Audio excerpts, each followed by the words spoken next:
When people look back on their times playing a Pokemon game, likely one of the first memories that goes through their mind is what Pokemon they caught. And more importantly, the ones that had a permanent spot on their team. Pokemon that led them to countless victories and that they would form bonds with that would last a lifetime. I've played through at least one game from every generation and as such have had many teams throughout my adventures. So from humble beginnings to my most recent of outings, this is my own Pokemon Team History. I should mention that while I'm going in order of the generations, I didn't start at Gen 1 and have played many of the games out of order. For example, I played through Heart Gold after playing through White, but that's not a big deal, just throwing that out there. So without further ado, let's start things off with Kanto. Red was the last of the Gen 1 games I played, and it has one of my more diverse teams for the time. It consisted of Venusaur, Primeape, Clefable, Pikachu, Pidgeot, and Lapras. Clefable in particular was a standout addition. I had never used one before then, and since it was a normal type, it could learn just about anything I needed it to.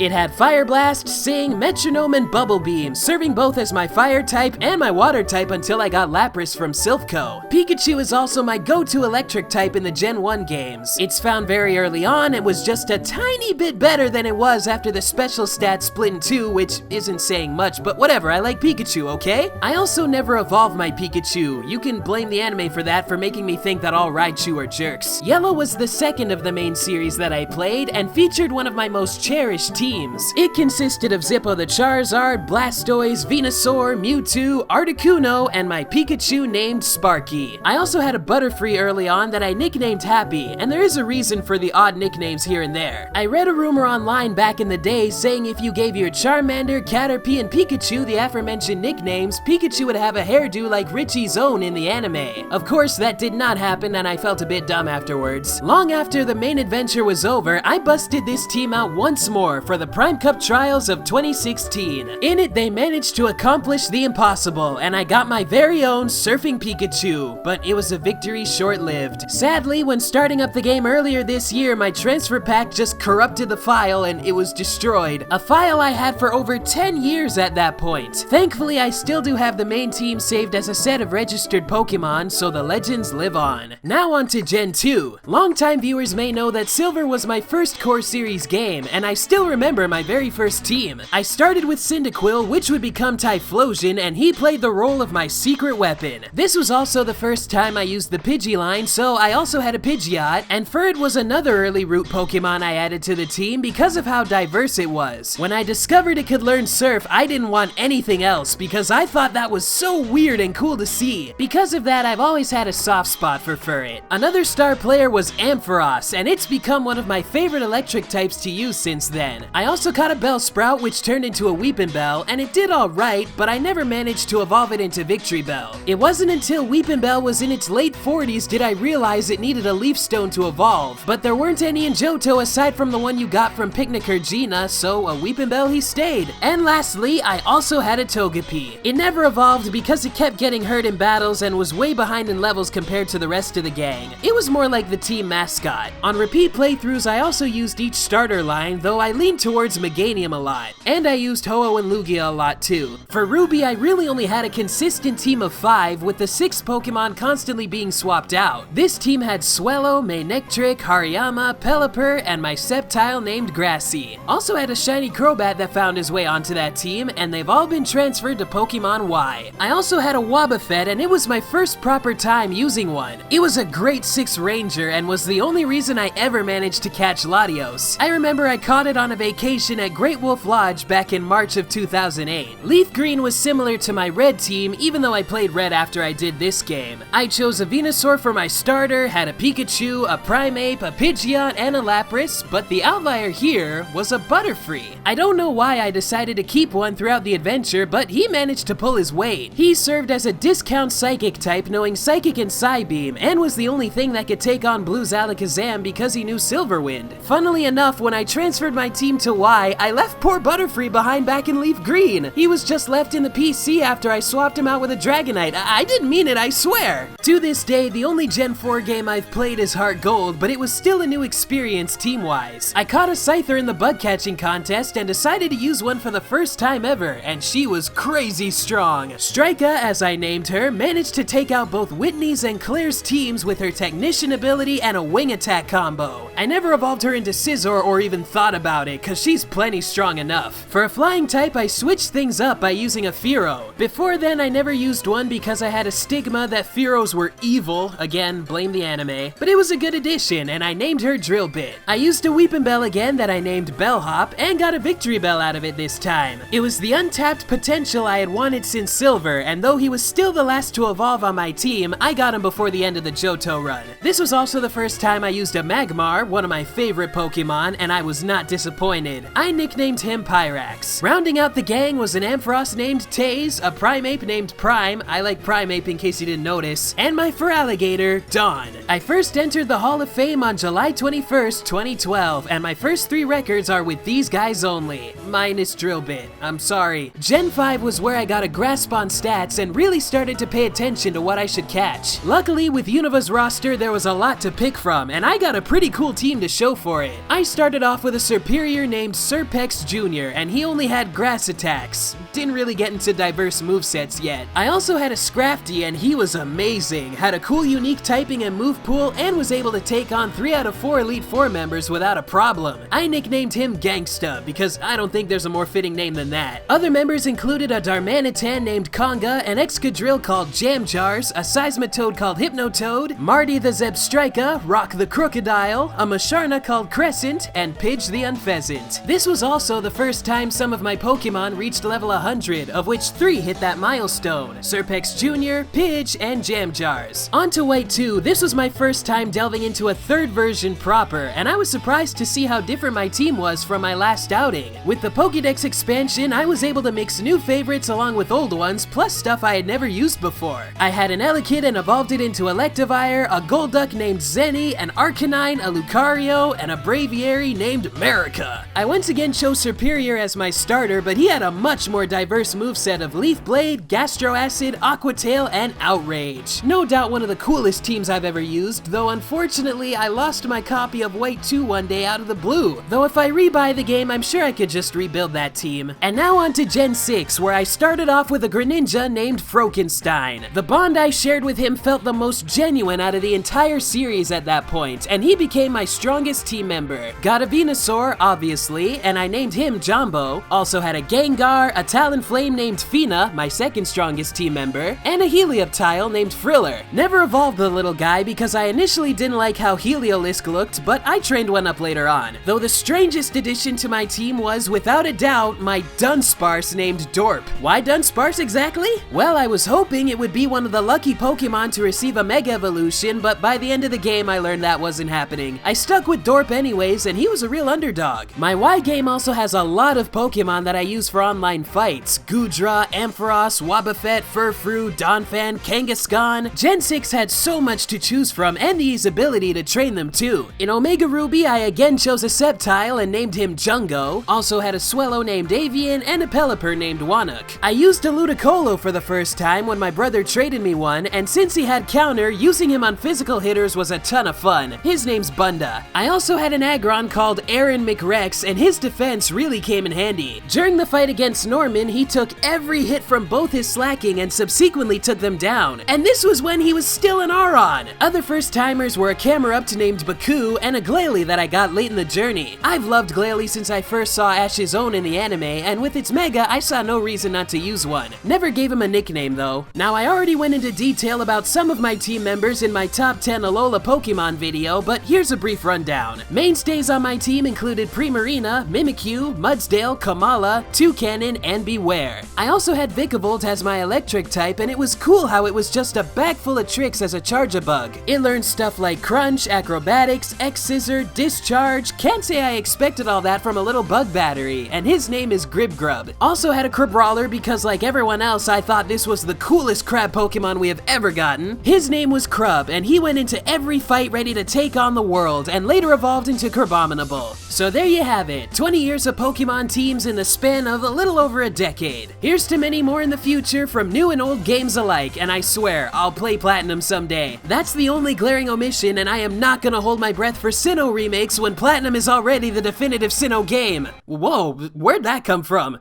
Thanks for watching, everybody. I really appreciate it. If you enjoyed, feel free to give this video a like, share with a friend, subscribe, check out all my social media pages, all that good stuff. And if you'd like to share some of your own Pokemon teams, don't forget to leave a comment down below. I'm gonna take a little break to relapse and work on other stuff, but I'll be active on my various pages and you'll see me before too long. Plus, there's a month's worth of videos to watch in the meantime, right?